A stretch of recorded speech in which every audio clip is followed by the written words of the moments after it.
धृते इन्द्रियं मा मित्रस्य मा चक्षुषा सर्वाणि भूतानि समीक्षन्ताम् मित्रस्याहं चक्षुषा सर्वाणि भूतानि समीक्षे मित्रस्य चक्षुषा समीक्षामहे.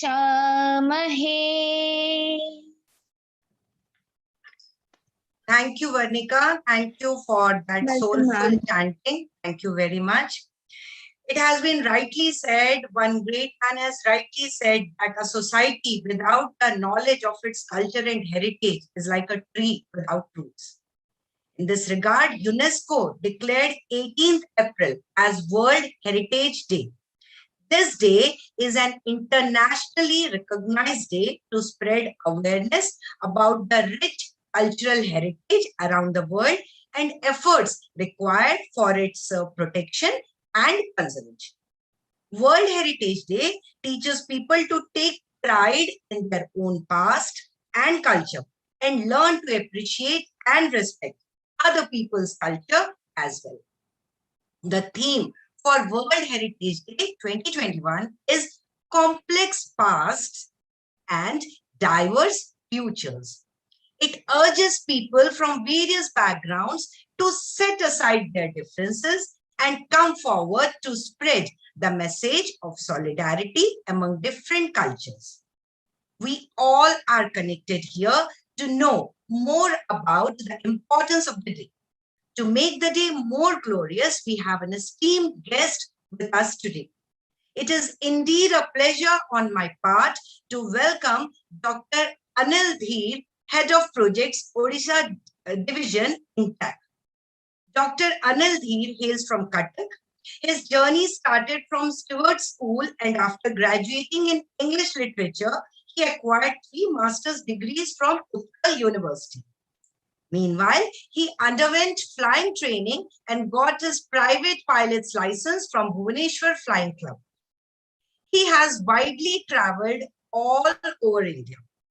Dr. Anil Dheer is a life member of INTACT, that is Indian National Trust for Art and Cultural Heritage.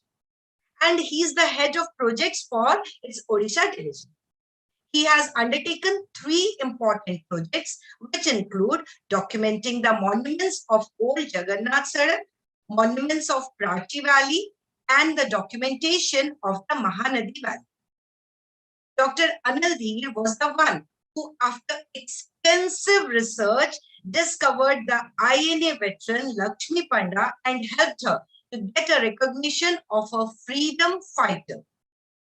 Over the years, he met and interviewed around 150 INA veterans and discovered many aspects of Netaji and INA. He has authored 10 books and he writes columns for many newspapers and magazines. Sir, we are truly honored to have you with us today. I once again welcome you. And I welcome all our academic supervisors and all the parents and most important, the torch bearers of our nation, our dear students. I welcome you all. Now, we are all eager to hear from Dr. Anil Dheer. Sir, over to you. Good morning. Am I audible? Yes, sir. Thank you. It is indeed an honor, especially speaking to little children and speaking in schools. You have given a very nice introduction about as to why the World Heritage Day today, what we're celebrating, and what was every year we have a theme. This year's theme also was very well explained about complex past and diverse futures. So why I said that, it's always when you speak of heritage and you speak to for school children, you speak to youngsters, you speak to youth, is because Heritage is something which we have inherited, our generation. We have inherited over the, something which was over the years, which was 500, 600, 1,000 years old, made by our predecessors. So we are just custodians, and our responsibility and role is to pass it on to the next generation.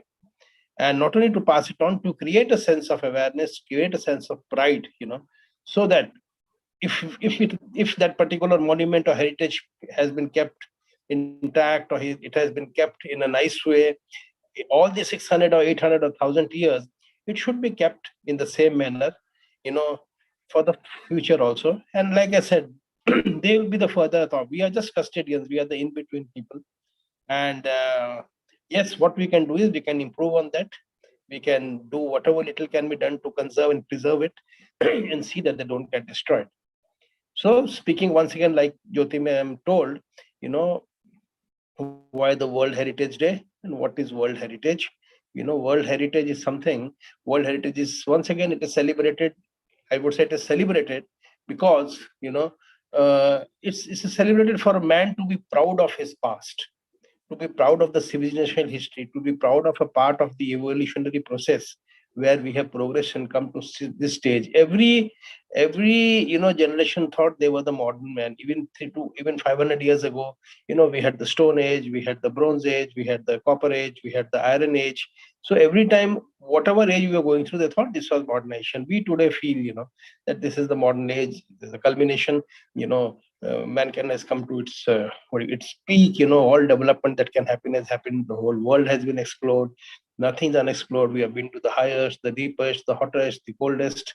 Every little part of the globe, both the poles we have, already seen, recorded, and people are aware of it. Even 100 years ago, there was quite a bit of landmass which was not known. Nobody knew. Nobody knew what Central Africa was.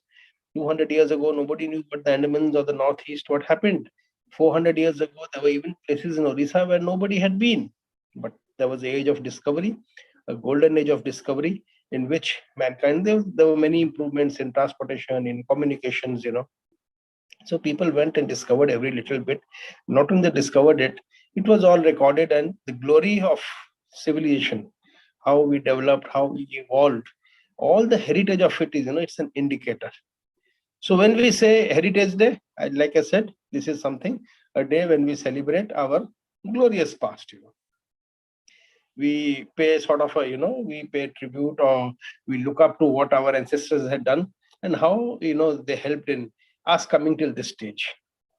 Now, the World Heritage Day was declared by UNESCO, United Nations. It's for art, culture, and heritage. There's one.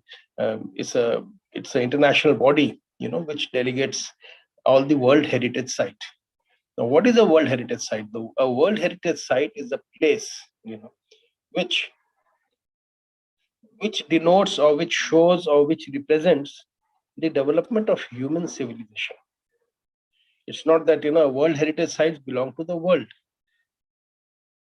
It shows how mankind came up, how it progressed, at whatever stage. Basically, it reads like a chronology. We have got World Heritage Sites which are in the BC period, and we have World Heritage Sites which are only 300 years also. So practically, it reads like a chronology. It reads like, we just climb the ladder one after the other and see how development happened. So over the years, when all this, was when UNESCO was charting it and everything, we identified around 1,052 World Heritage Sites. These are places which don't belong to a particular country. They belong to the whole humankind.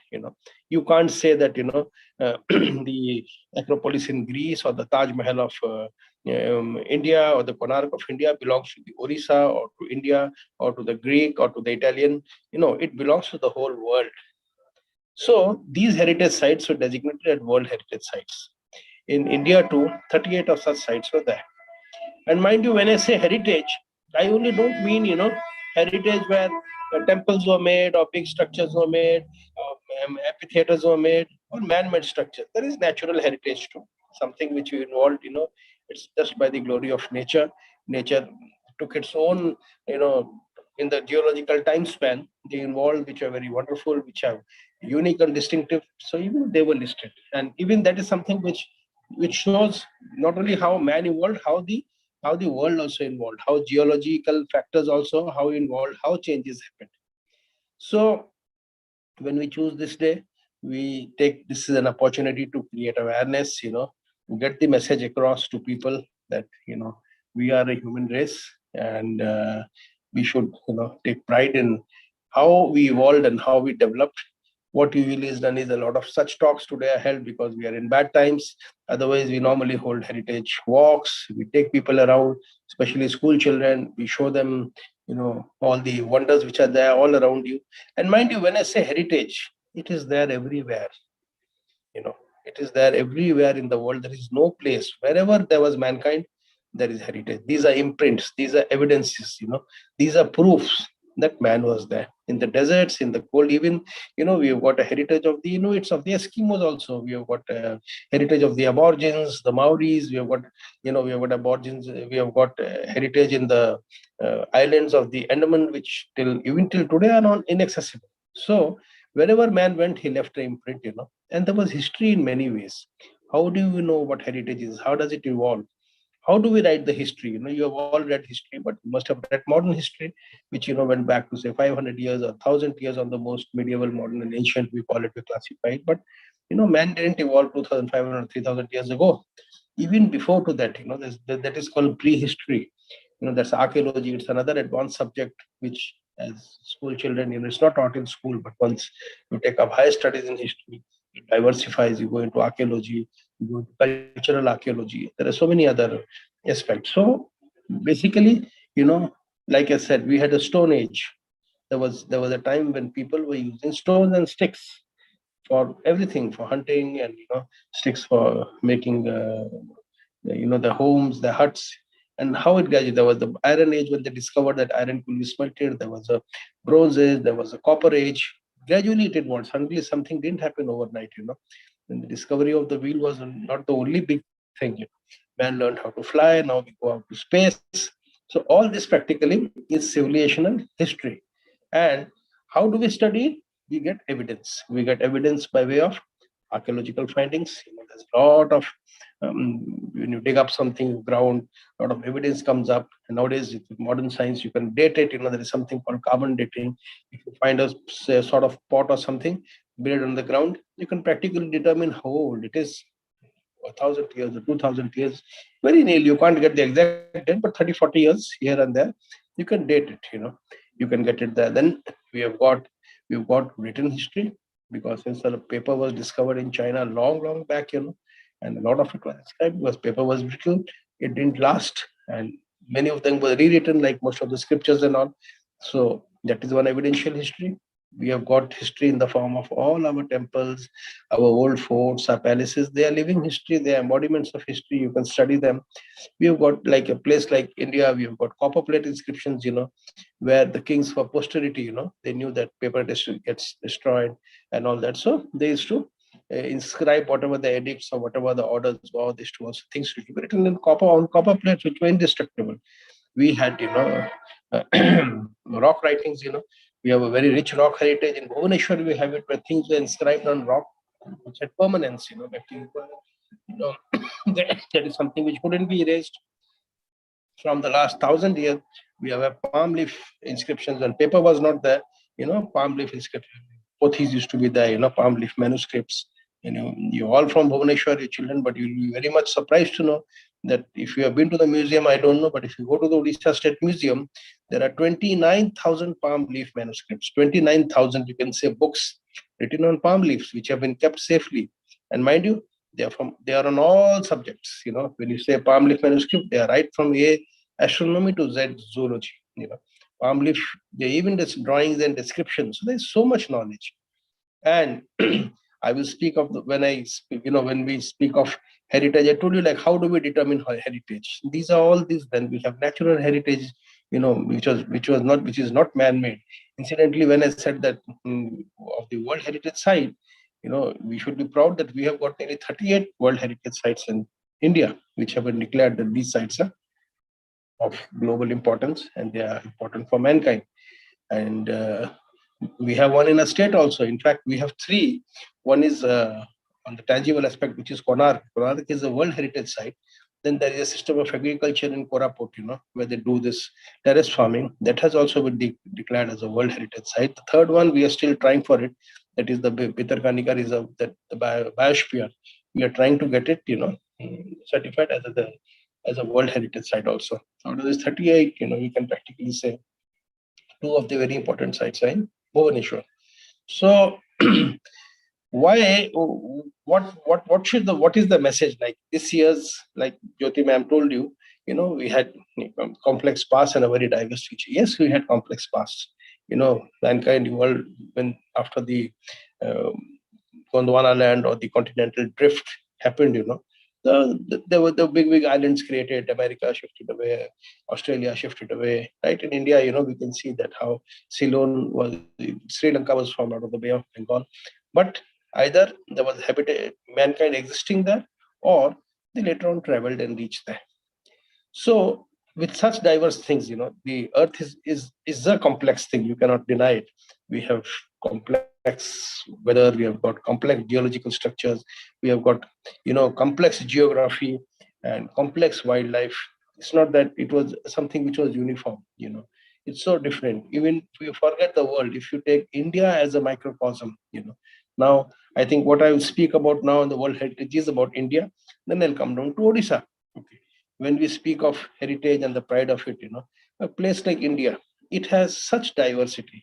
All of you must have read in geography also. A complex past. We've got the highest mountain in the world. Okay, we've got forests. We've got such a long coastline. We have got hills. And we have got deserts. We have got massive rivers. We have got some of the biggest lakes in the country, both freshwater in the world, both freshwater and brackish. Chilika Lake. We have got an abundance of different wildlife. Then we have got so many languages. Even that is heritage. We have got so many different diverse, classes of people. Human beings are classified into 4 or 5 groups. They're the Caucasians, they're the Australoids, they are the Negroids, they are the Mongoloids. In fact, we have got all the 4 races in India. In the northeast, you find people who are Mongoloid. Extreme west coast, you find there are Negroid people also. There are Caucasians. So this is one country which practically is, I would say, a model of civilizational history, be it natural, be it tangible, intangible, or man-made. Now, like I said, the sheer diversity of the country.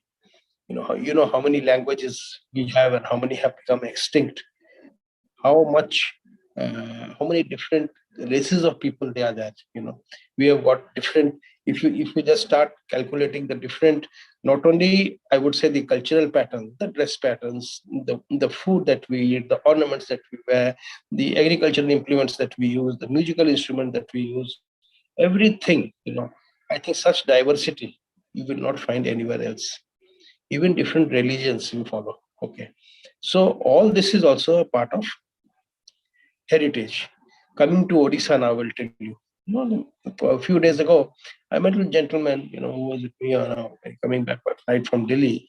He happened to be a very senior man who was heading a very big tourist association. It was called the Pacific Area Travel Association. So just on the conversation, he told me, when he came to know that I even have some Odisha, he told me that, do you know that your state, that is Odisha, is a state which practically is one of the most it has most of the time is one of the most diverse species of land in planet Earth. I knew my state had many things, but then he started telling me. He told me, you have hills, you have mountains, you have forests, you have rivers, you have beaches, you have lakes, you have wildlife, you have different tribes, you have temple, you have handicrafts. He just named it. He said it reads like a menu. Most of you, if you go to a restaurant, the man brings you a menu, you decide what you want to eat. You want to eat Indian, Chinese, or continental, or what Thai food and all. He says that you have one state which has practically anything and everything which a tourist will need. Anything which he needs. And it's very true. We have a place in Odisha where it snows. We have some of the most beautiful beaches in the country. We have the thickest forests. That were some of the few remaining wildlife of the elephant or tigers. You still find them here. We've got massive rivers like the Mahanadi and all that. And I'll tell you, the biggest thing is something which maybe you don't know, because we haven't read to that stage. We have about 63 different tribes. 63 different distinct tribes. Now, what are these tribes? These are, we call them the, out of the 36, 32 are PGTs. PGTs are primitive group of tribes. Primitive group is who still maintain their age-old traditions. And mind you, where were they living? They live in isolated places. They live in the forests. They live in the hills. They live in small hamlets. Now, the 63 different tribes in Odisha, 63 different languages, 63 different cultures, 63 different types of, the ornamentation is different, the tools are different, they hunt in different way, they worship different gods. Basically, they are nature worshippers. Now, the 63 different tribes, if you really make a study of them, you realize what evolutionary history is. People ask, why do we give such emphasis on heritage or history? Why is such a history subject in the class? There is a saying which says, if you forget history, you're forced to repeat it. History is something from which mankind can learn. It's not just something to be proud of, because history had its dark days also. It's not that history was always glorious. We had world wars, many people were lost, we had strife, we had epidemics, we had pandemics, we had natural disasters. In spite of that, man overcame everything and he marched. So, like I said, why history? And why history? There's a learning curve. We learn from history. Today, most of you are at home, you're not attending school, you're wearing masks, you're doing, you're practicing distancing. But the same thing happened 100 years ago also. And when last year, when it first hit us, the corona epidemic hit us, everybody went back to the Spanish flu days, which had happened exactly 100 years ago. You must have seen, if some of you were active on the net, people were wearing masks even then. Okay. But somehow, in spite of all that, we still don't learn. It's not that we, even then, that time also people wore masks, even though there was so much medicine was not there. But something which we forget also. So the history is something which have to be repeated, because you must have been taught this in your schools also. You learn from your mistakes. You learn from the mistakes of others. If we study history in its entirety, we will learn a lot. We will know when mankind made a mistake, and we will not repeat it, because this is something which will ensure the continuity. Now, I'll once again come back to to the heritage. Now, like I said, heritage is of two sorts. It's tangible and intangible. In short, what is tangible? Tangible heritage is something which you can see, touch, feel. It may be a temple, it may be an old fort, it may be an old building. These are tangible things, where you can see. But intangible heritage, like I said before, intangible heritage is something which is more, complex, more diverse, and it's more uncertain also. Like I said about the 63 tribes. Uh, if you don't know, I'll tell you, they don't have a written script. Like you write in English or Hindi or Oriya, you can write and people can, safeguard it. That's what we read, 1,000-year-old rock addict, or we read a palm leaf manuscript. But these tribes have no script. They cannot write. All the history is oral. Oral means what was told from one generation to the other. Okay. All the learning, if they had no, well, we must be wondering, how did the tribal children, what did they learn? They had no ABCD, they had not, how did they learn it? Out of the 63, none of them had it. 3 of them were given in the Santaris, and all the script was developed for them. Though learned by the oral tradition. All the old stories, all the old methods, the fables, the belief in gods, their, prayers were carried on from one generation to the other. The mother taught the daughter how to cook, the father taught the son how to hunt, how to go for agriculture, how to gather roots. It was a knowledge which was passed over from generation to generation in the oral way.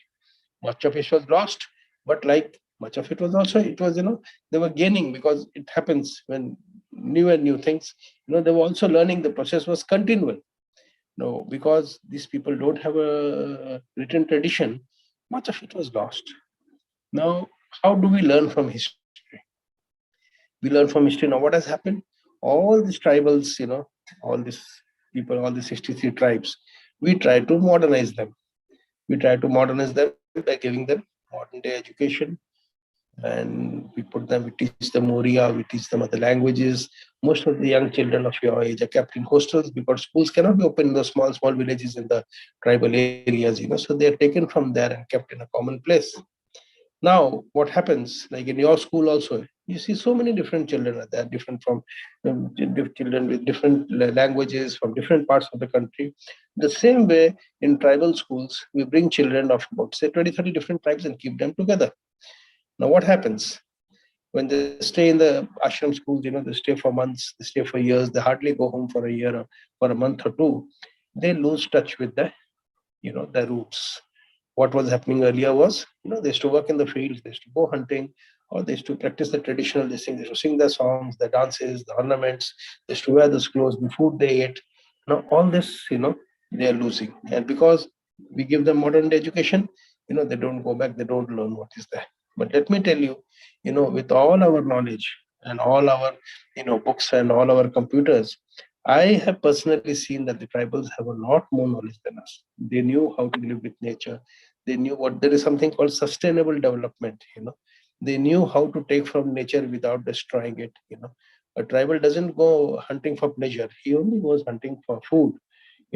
He will only cultivate how much is necessary. He doesn't cultivate for selling. He only cultivates for what is needed from him. He'll go to the forest and pluck the fruits only as much as he wants. He won't take it and to sell it or something. He won't plant trees to sell them. So all this what is happening. And basically the biggest thing is they had knowledge of something called ethnobotany. They knew the knowledge of nature by the way of medicinal plants. They had no doctors, they had no healers, but they knew that which plant had which medicinal value, something which science even discovered is discovering still today. What they knew even 1,000 years ago, they knew which root, which fruit, which berry, which leaf, which bark is beneficial for what. And this is something which this knowledge was for thousands of years because they stayed in that place. It was by trial and error. This is how they learned. Now, this is something which is getting lost.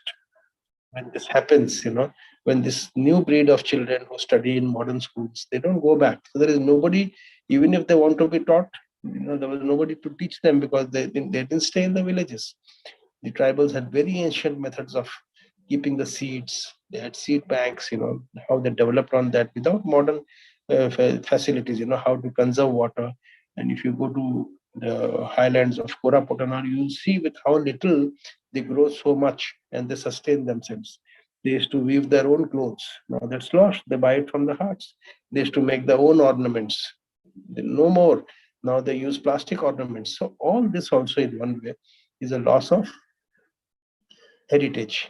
This I have told you in the context of the tribal and the original people. And look at the modern way now.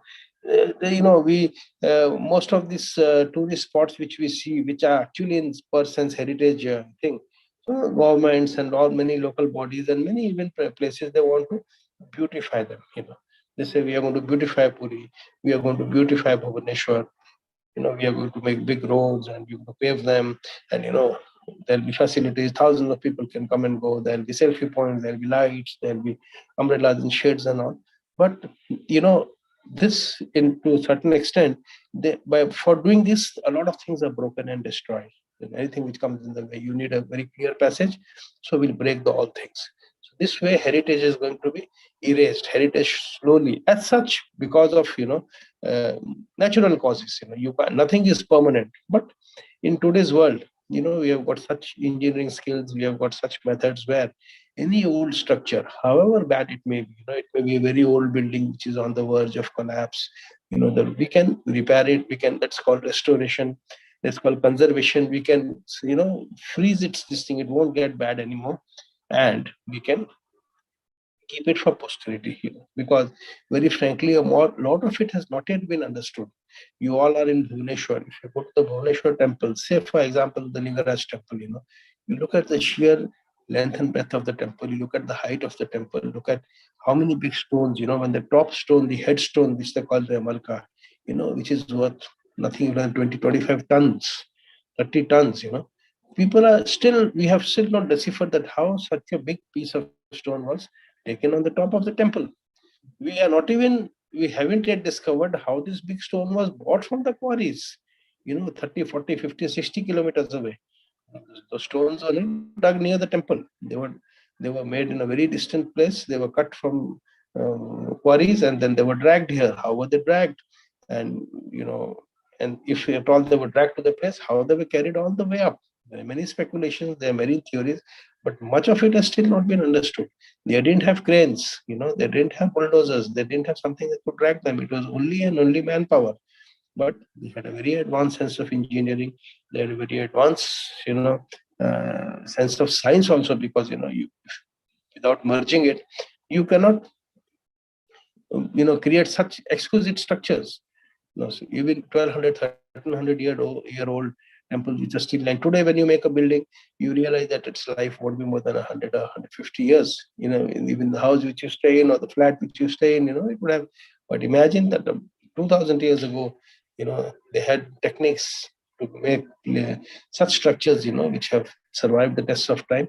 They are that till today, and if we don't intervene in a very big way, they'll be there for posterity. This I'm speaking in the context of Orissa and in India per se.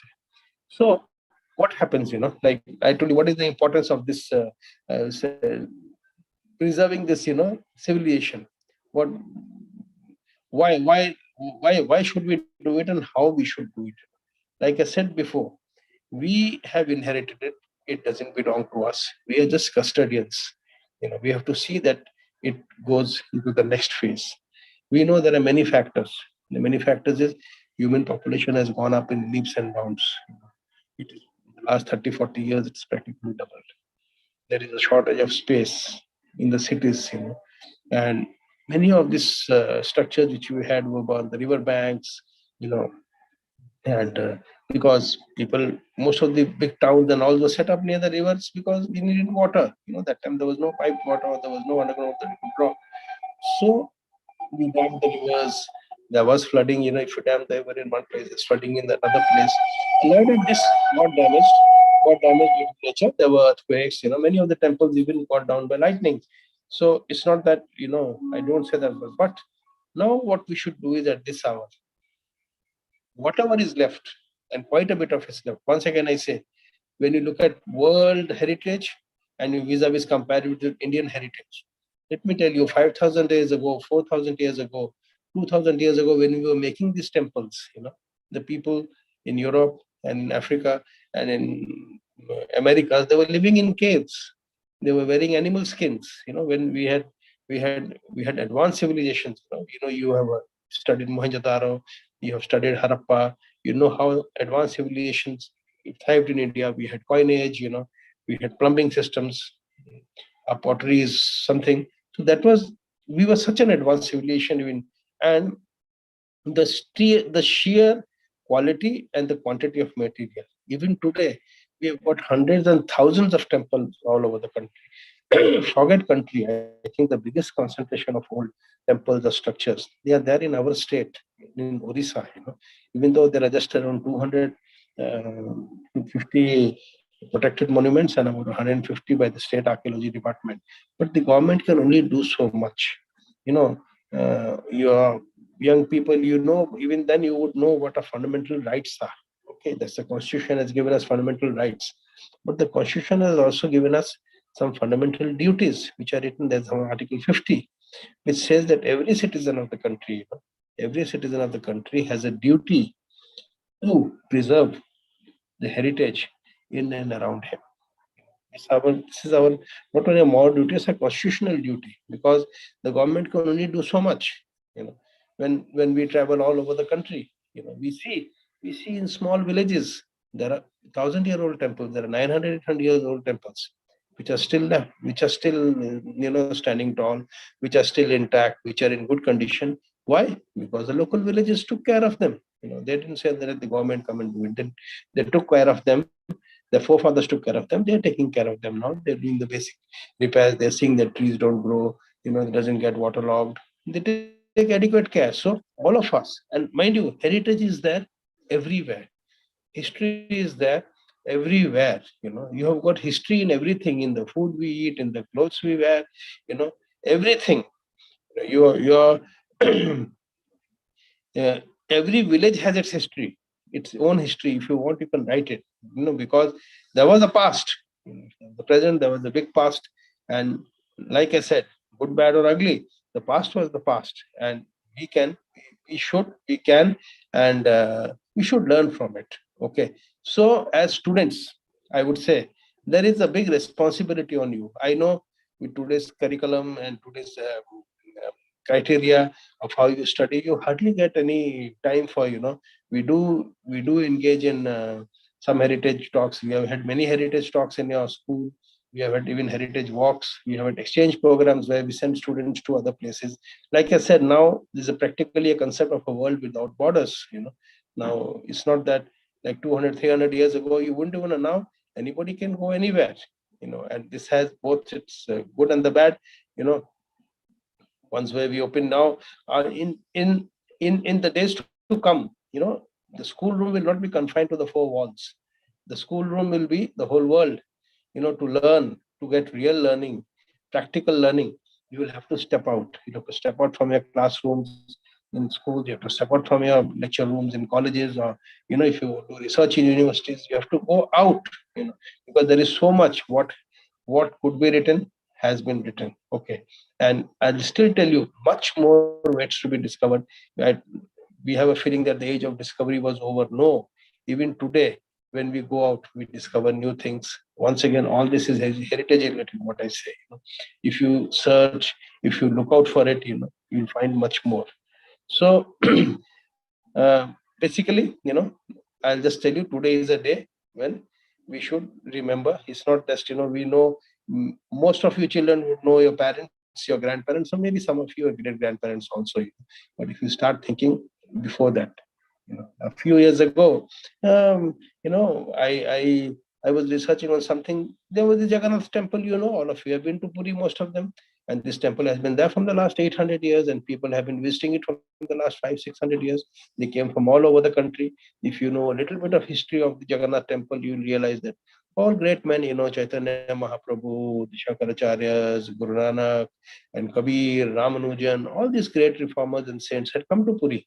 So I realized that, how did they come? 500 years ago, there were no roads, there were no hotels on the way, and there was no trains, there were no flights, it was a long distance. How did they come? So when I was doing a research, like, I was curious, even in the school, there was something called the old Jagannath Sadak. There used to be a road which used to come from Calcutta to Puri. And all these people who came to Puri used to walk on that road, or come in bullock carts, or come in palanquins. The kings and all would come in elephants and horses. But basically, that was the road they took. So I tried to search the road. I will tell you, this is a small example I'll give, and then I'll end it. When I tried to search the road, I found, yes, there used to be a road. I got old maps. Maps old was as 1790, which had a map which showed there was a road which came from Calcutta to Puri, and it was called the Jagannath Sadak. So when I tried to find the road, there was hardly anything left. 500 years, the road vanishes. Why did it vanish?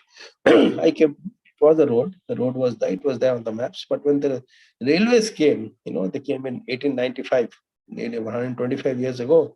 So when the railways came, the journey from Calcutta to Puri was only done in 22, 23 hours. And people used to walk. It used to take them 25 days. Bullock carts used to take 25 days. So that's why people stopped using the road, and the road vanished.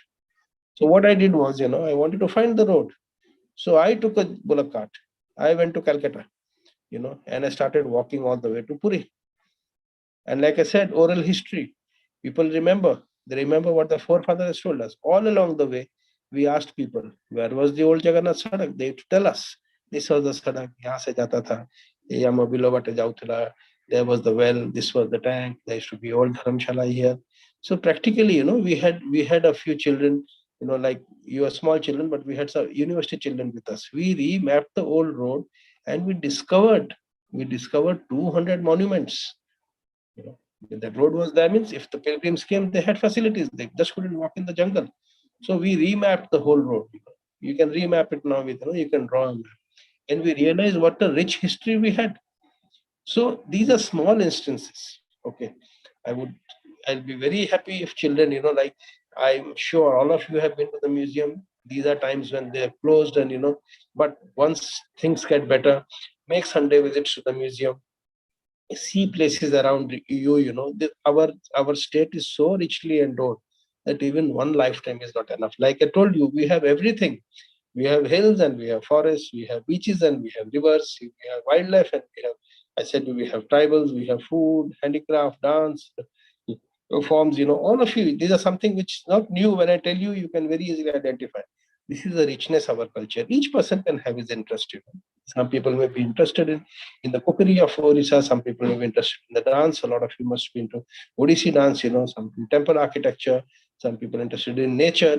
So all this, whatever it is, anything which you do, any little thing you write or see, or is something which will add to the heritage, which will add to the glory of our civilization, and I am sure it will enrich you more. We study our books, we learn a lot, but what you can learn, if you 2 trips to the museum can teach you more than an entire book. When you see, I don't say any there. There's a tribal museum, there's a Orissa State Museum, any museum which you place to go, because the museum is practically history of mankind. It's where heritage is seen and it can be experienced. So it was very nice. If there are any questions, children, I'm open to that. And I really thank all the teachers, and we have been very closely, INTAC has been very closely associated with dAY, right? From the last 10 years, I have seen, in fact, your students have won laurels. All the competitions we have, it's you who win hands down, Some of them even on a national scale, some of the, all India level also, I think dAY scored the first. So it's indeed very nice to speak to such enlightened students and teachers. Thank you. If you have any questions, I am available. Thank you very much, sir. Prasanna sir, if the students want to ask any questions, can you please unmute them? Students, you can raise your hands virtually. You want to ask sir any question, if you have any doubt about the day, or if you want to ask anything. Prasanna sir? Yes, ma'am. Yes, ma'am. I'm there. If anybody have any question, they should raise their hands.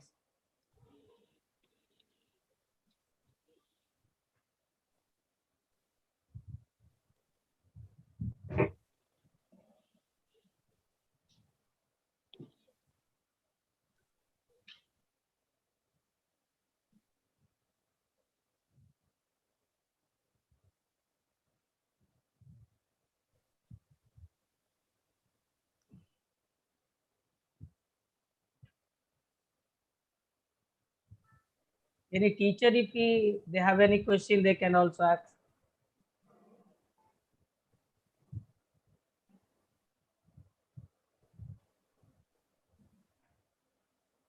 Children, don't miss this opportunity. You can ask anything, what comes to your mind.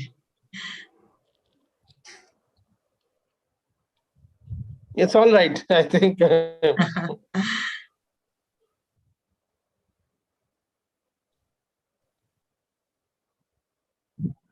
Padmaja wants to ask a question.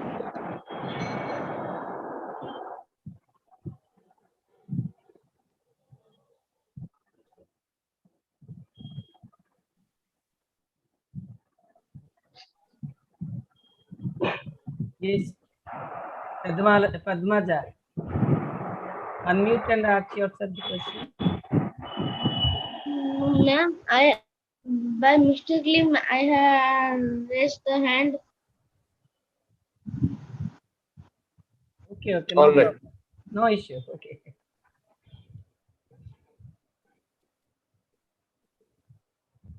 Okay, sir. I think the students. I think all right. Yes, it was too much for the children. They were overwhelmed. No, sir. You explained very nicely in very simple words also. So that. Thank you. Thank you so much. Hello. Yes, ma'am. Yes, ma'am. Thank you, sir, for your wonderful session. And you have a perennial source of knowledge, sir.